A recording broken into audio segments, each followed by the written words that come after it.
Hello guys, कैसे हैं आप लोग? Hope you all are doing well. तो आज हम एक नया प्लेलिस्ट चालू कर रहे हैं जिसमें मैं आप लोगों को एक्सप्लेन करूंगा what is mutual fund. Basically हम सब ने म्यूचुअल फंड के बारे में कुछ ना कुछ सुना है। सबको थोड़ा थोड़ा थोड़ा म्यूचुअल फंड के बारे में पता है, पर like we all can not say हम ना एक्सपर्ट है उस चीज़ के। और हमने जिससे भी जिसके म्यूचुअल फंड के बारे में सुना है, उन्होंने अपनी नॉलेज के हिसाब से हमें चीज़ों को एक्सप्लेन किया है। पर हमें कितना समझ में आया या नहीं आया, वो हमको नहीं पता है।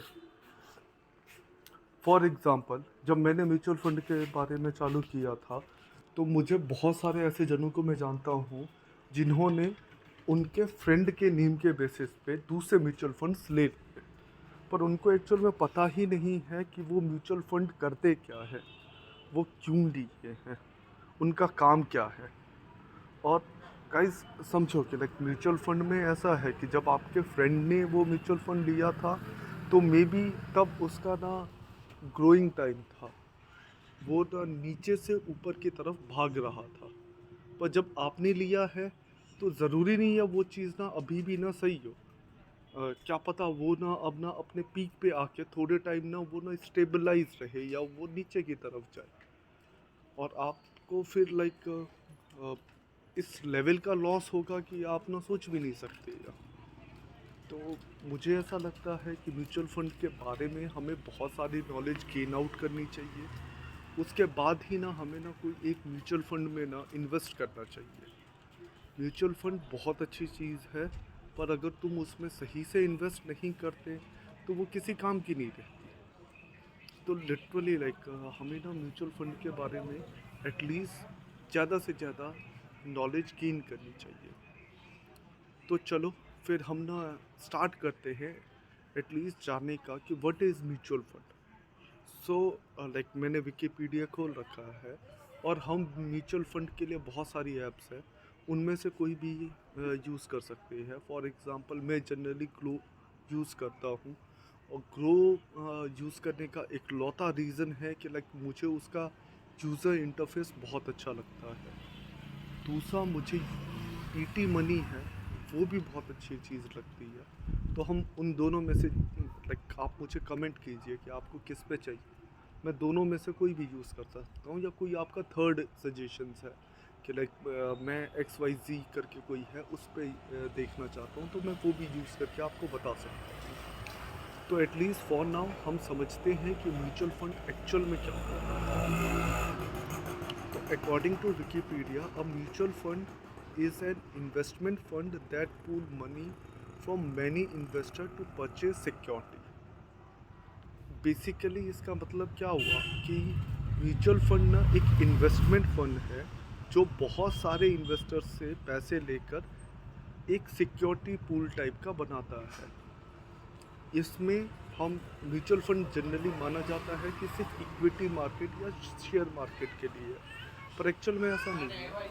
म्यूचुअल फंड ना डेब्ट के लिए भी है, म्यूचुअल फंड ना बॉन्ड्स के लिए भी है, म्यूचुअल फंड ना फिक्स्ड इनकम के लिए भी है। तो और हाइब्रिड भी होता है। बहुत सारे ऐसे म्यूचुअल फंड्स होते हैं जो ना डेब्ट पे भी पैसा लगाते हैं, और ना डेब्ट इक्विटी मार्केट पे भी पैसा लगाते हैं, या शेयर मार्केट पे भी लगाते हैं, या बॉन्ड्स भी परचेज करते हैं। तो म्यूचुअल फंड क्या है कि लाइक फॉर एग्ज़ाम्पल मैं आपको बताता हूँ, हम एक एग्ज़ाम्पल लेते हैं कि लेट्स से आप चाहते हो कि आप ना स्टॉक इस टाइप के स्टॉक्स खरीद लें जो कि बहुत महंगे हैं। एग्ज़ाम्पल के लिए आप चाहते हो, आप एमआरएफ का, रिलायंस का, टीसीएस का, इन्फोसिस का, एचडीएफसी का, आईसीआईसीआई का, सबके स्टॉक्स में लेना चाहती हो। पर आपके पास जो बजट है वो ना बहुत लिमिटेड है। जैसे से आपके पास सिर्फ 10,000 रुपये या, और ऑब्वियसली अगर आप एमआरएफ देखोगे तो वो 84,000 का है आज की डेट पे। तो आप ऑब्वियसली वो नहीं ले सकते, तो आपको क्या कॉम्प्रोमाइज़ करना पड़ता है। तो उस केस में आप क्या करोगे, आप म्यूचुअल फंड ऐसे लो जो कुछ म्यूचुअल फंड्स जो होते हैं, जो इन इनको मिलाकर लाइक इन सारे शेयर्स को वो ना अपने पास रखते हैं और उसका एक नैव बनाते हैं। May be like in next video we will also try to analyse what is नैव।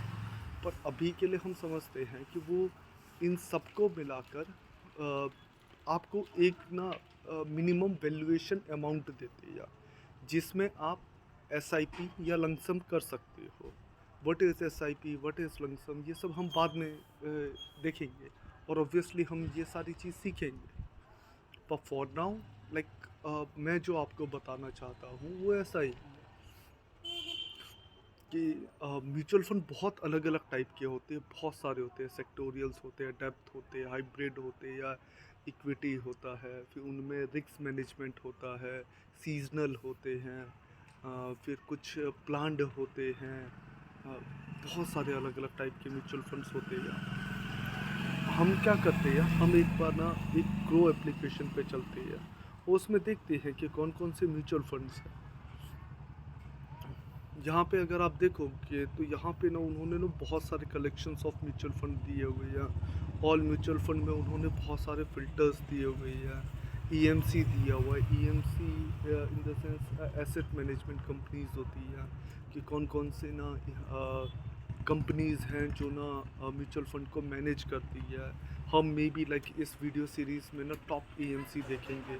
मैं आपको सजेस्ट कर सकता हूँ कि कौन सी ईएमसीज ना आपको लेनी चाहिए, कौन सी ना अवॉइड करनी चाहिए। ये सारी चीज़ें होती है। देखोगे तो बहुत सारी इनकी कैटेगरीज होती है। जैसे मैंने बोला डेप्थ स्कीम होता है, इक्विटी है, हाइब्रिड है, सॉल्यूशन ओरिएंटेड है। बहुत सारे अलग अलग टाइप के होते हैं। इसमें रेटिंग्स होती है, रिस्क होता है, फिर अवेलेबल इन्वेस्टमेंट है। जैसे मैंने कहा कि एसआईपी है और वन टाइम को हम लमसम भी बोलते हैं। वो हम मे बी लाइक धीरे धीरे हम देखते जाएंगे। ये कुछ ऐसी चीज़ें हैं जो हम शायद इस वीडियो सीरीज़ में ना कवर आउट करेंगे। और मैं आपको हर एक चीज़ जैसे मैंने बहुत सारे जनों को देखा कि उन्होंने म्यूचुअल फंड पे इन्वेस्ट कर लिया, उन्हें पता ही नहीं है कि एक्सपेंस रेशियो क्या है, या एग्ज़िट रेशियो क्या है, या उनका अल्फ़ा कितना है, all that thing you know. क्योंकि ये सारी चीज़ें ऐसी हैं कि आप अभी ना किसी और की चीज़ें सुनकर मैं बहुत सारे ऐसे लोगों को जानता हूँ जो ना 5-5 साल से ना म्यूचुअल फंड में इन्वेस्टेड है and they are earning like good amount of money you know. पर उनको अभी तक ये नहीं पता है कि उनका एक्सपेंस रेशियो क्या है। और लोगों को वो चीज़ क्या होती है कि जब ना आप ना पैसे निकालने के लिए जाओगे तब वो आपको इफ़ेक्ट करेगा, क्योंकि आज के टाइम में आपने उस पर ध्यान ही नहीं दिया। और सही बात है कि म्यूचुअल फंड हम इसीलिए कर रही हैं क्योंकि हमें ना हमारे पास टाइम नहीं है इन सारी चीज़ों को पे ध्यान देने का। पर समझो ये आपके पैसे हैं, आपको हर एक चीज़ के बारे में पता होना चाहिए।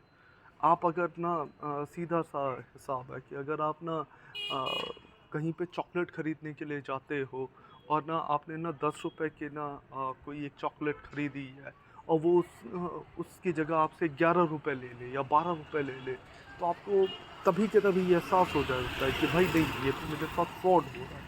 तो सेम लाइक म्यूचुअल फंड में भी वही चीज़ है कि आपको कोई सामान 10 रुपए का भी मिल सकता है, कोई 12 रुपए का भी मिल सकता है, और आपको ना जो वैल्यूएशन मिलेगी वो 10 के इक्विवेलेंट ही मिलेगी। होप लाइक मेरी सारी बातें ना सेंस बना रही होंगी और हम इस वीडियो सीरीज़ में बहुत सारी और चीज़ें देखेंगे। मैं ट्राई करूँगा कि हम हर एक टॉपिक के लिए एक एक वीडियो बनाते रहें और होपफुली लाइक हम बहुत जल्दी जल्दी ये वीडियोस अपलोड करें। So may be like in couple of days और लाइक कपल ऑफ वीक हम म्यूचुअल फंड की सारी चीज़ें ख़त्म कर सकें।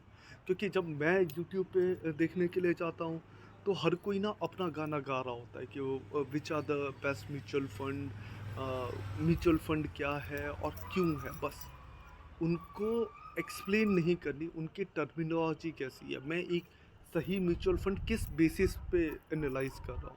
क्योंकि अगर मैं पास्ट के बेसिस पे कर रहा हूँ तो सबको पता है कोविड के बाद सारी चीज़ें भागी है। पर कोविड जैसी सिचुएशन दोबारा आएगी या नहीं ये बहुत मुश्किल है कहना। होपफुली लाइक अगर वो टेम्परेरी बेसिस पे आती है तो मार्केट के लिए बहुत अच्छा होता है। पर ऐसा है कि लाइक आना नहीं चाहिए, क्योंकि कोविड ने क्या किया था ये सबको पता है। हम सब के लिए वो पैनिक सिचुएशन थी, और मार्केट लाइक 2 महीने तक इस लेवल तक गिरा था, और उसके बाद इतना तगड़ा रिकवर हुआ है वो, कि सब ने वहाँ पे पैसे बनाए हैं। ऑलमोस्ट सब ने, जिसने भी कोविड में पैसे लगाए, वो सब आज ना लखपति अरबपति बन के बैठे हुए हैं। और हम अभी उस सिचुएशन में नहीं हैं, हम आज सीखना चालू कर दिए हैं। तो एटलीस्ट हमें ना कोविड वाले ना रेवेन्यू देख के ना पैसे नहीं लगाने चाहिए। आप अगर देख रहे हो यहाँ पे, देखो कि इसने ना 68% रिटर्न किया हुआ है पिछले 3 साल में। अगर आप देखोगे कम्युनिटी ने 60% रिटर्न किया हुआ, पराग पारिक है 34% रिटर्न किया हुआ है। आप कोई भी देखोगे तो वो सारे के सारे ऐसे हैं जिन्होंने बहुत अच्छा खासा रिटर्न शो किया हुआ है। पर क्या वो सच में डिज़र्विंग हैं कि ना, वो ना नेक्स्ट टाइम से भी ना हम उनमें पैसे लगा सकते हैं। तो चांसेस क्या हैं कि हमको क्या रिटर्न मिलेगा, हमारा क्या जाएगा, इन सारी चीज़ों के बारे में हम एनालाइज करेंगे। Hopefully you enjoy my videos, and please let me know like what I can do for more improvement, because guys like I'm totally new in this field, but हाँ मेरे साथ ऐसा है कि I used to learn a lot.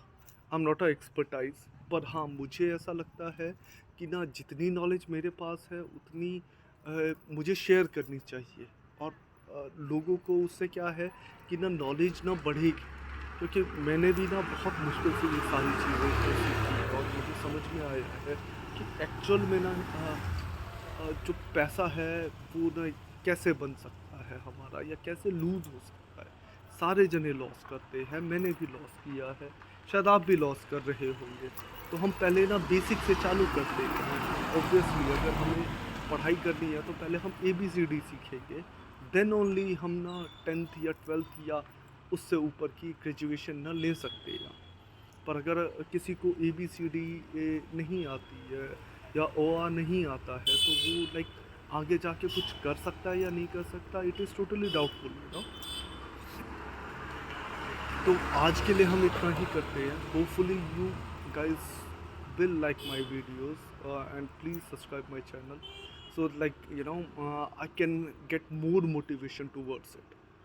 ठीक है guys, uh, thanks a lot for watching my video, and hopefully like आपको मेरा चैनल सब्सक्राइब